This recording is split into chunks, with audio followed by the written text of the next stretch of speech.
دا یو روز سوال کړی دی چې زما مور مړه ده او ما څو پیرې په خوب کې ولیده چې هغه اوبه غواړي. د دې به څه مطلب وي؟ جواب د دې مسلې هغه دا دی چې یو خو د خوبونو دا تعبیر اولنۍ مسله ده چې دې ټیم موږ سره نه وي دومره او اکثر چې دا ډېر ما پسې دارونه راځي او دا خویندې او میسج او رابطې او موږ خوب ولید او دا او دغه او داسې. نو که دې ته کښېناستې نو بیا به دې ته ناستې، بیا بل طرف ته خو دې خو کېږي ځان له یو علم دی، داسې اسان کار نه دی. دا به سوچ کې، دا به معلومات کې. بله غټه خبره دې کې دا ده چې تعبیر کله راوباسې که نه نو چې دا مخامخ سړی دې نه یي لیده، چا چې دا خوب لیدلی چې دې دې نه یي لیدلی او دې دې نه یي معلوم کړی، هغه وخته پورې تعبیر صحیح نه راوځي. لکه اوس یو سړی خوب ویني، دی دینداره دی، د ده دپاره تعبیر بل شی نه. یو سړی بېدینه دی، د ده دپاره بل شی نه. یعنی امام ابن سیرین رحمه الله پسې یو سړی راغی، وایي ما خوب کې لیدلي چې زه اذان کوم. بل راغی وایي ما خوب کې لیدلي چې زه اذان کوم. نو هغه یو ته ووایي وایي ته به حج له ځې، هغه بل ته ووایي وایي ته به غلا کوې. خلک حیران شو چې دا دواړو خوب یو شان دی. نو ولې دې دا فرق وکړو؟ هغه وایي دا اولنی دینداره و. ابراهیم علیه السلام ته الله ویلي وأذن فی الناس بالحج، خلکو ته اعلان وکړه، اذان اعلان ته وایي اعلان وکړه د حج.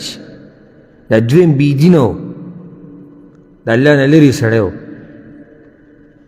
نو د دې سره مناسب دا و فأذن مؤذن بینهم ای ایتها العیر انکم لسارقون. یوسف علیه السلام قصه کې وکړه، اذان کوونکې اعلان کوونکې اعلان وکړو چې ای قافلې تاسو څه یې، تاسو غلی د باچا پیاله چا پټه کړې ده. نو دا خلکو سره تعلق ساتي. بله ورځ یو چا سوال وکړو د یو عالم نه چې ما خوب لیدلی دی چې سپین ویښته زما د پوندې لاندې راختلي دي.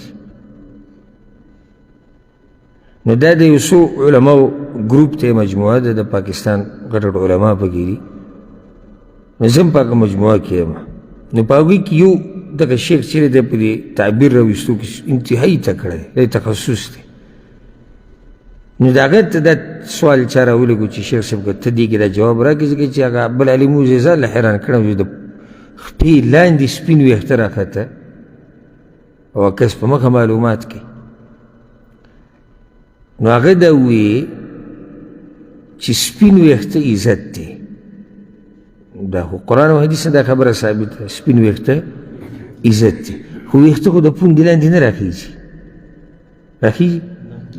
او دلته سپین ویښته کوم ځای کې راختلي؟ د پوندې لاندې دي. نو وایي دله به الله د داسې ځینې عزت ورکوي چې د ده په ګمان کې وب نه راځي. یعنې چا دا ګمان راتی شي چې خپې لاندې به ویښته راوخیږي؟ نه. نو دقه شان دله به الله د داسې ځینې عزت ورکوي چې ده په ګمان کې وب نه راځي. نو دا ځان له یو علم دی.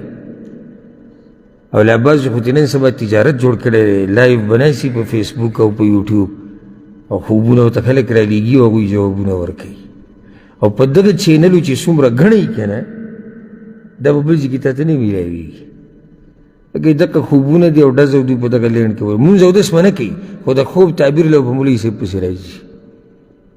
یاره مولوي صاحب وایي خوب داسې ویلم، نو ته دې نه ولې نه هېرېږي؟ ته چې دا مونځ نه کوې، یېرې خبره خو دا ده.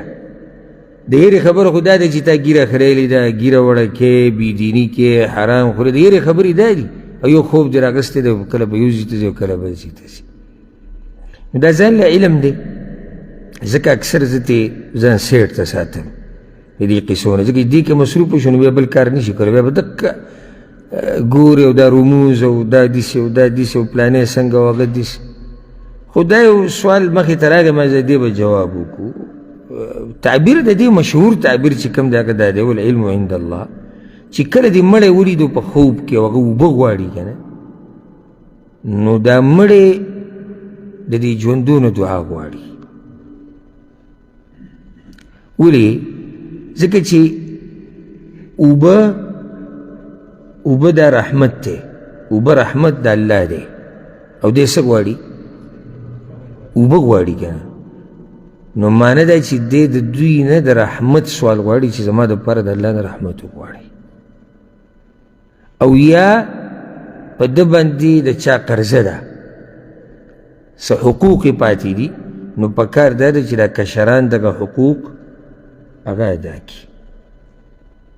دوو خبرو کې یو وایي، یا خو په ده باندې څه حقوق پاتې دي او دې کشرانو ته وایي چې دغه حقوق چې کوم زما په ذمه پاتې شوي دي هغه پوره کوي. د چا قرض پې پاتې دی، څه بله مسله، او یا دا چې زما دپاره څه غواړي؟ دعاګانې غواړي، دعاګانې غواړي. دا که چېرته ته په حدیث عالم باندې پېښ شو چې هغه قرآن او حدیث نه د سوچه مسلې بیانوي او د قیسو میسو والا نه وي، نو هغه به درته ښکلی تعبیر بیان کړي او تا ته به طریقه وکړي چې مور پلار دپاره دعاګانې غواړه، یا د هغوی په نوم صدقه وکړه، داسې صدقه چې هغوی ته اجر ځي، یا که په هغوی باندې قرض حق پاتې شوی هغه ورکړه. او چې په دغه نورو یارانو باندې ورپېښ شوې دا درګاهونو او دربارونو والا او د پیرانو مریدانو والا، نو هغه به درته قصه به سمه اوږده کړي. چې قصه اوږده کړي نو د دوی پکې بیا فایده وي، او چې لنډی کې بیا خو تجارت نه چلېږي. کله به وایي چې او تا ته به وایي پلار مې دله خوب کې لیدلی و پټکی په سر نه و، اشاره دې ته چې پټکی وله واله، او لیدلی مې و خو جامې نه وي، او بس ومې لیدو پلار مې وایي چې مولوي صاحب له څه ورکوي، او لیدلی مې و اشاره یې کوله دې طرف ته، او دا عوام په دې کې رټینګ کړي. او دغه عوام کله نه کله خو زیم ښه کوي ورسره، ځکه چې موږ ورته سوچه دین بیانوو زموږ هغه نه ویني، او یاره دا وابیان دي او دا داسې دی او دا دغه، او دغه قصې پې سمې خوږې لګي، دا پې دومره خوږې لګي چې تپوس یې مه کوه. نو والله اعلم د دې معروف تعبیر هغه څه دی چې مړی کله اوبه غواړي، یا دعا، یا پرې چا حقوق دي، او یا دا چې د ده لپاره څه صدقه وکړه چې څه خیر ده ته رسي.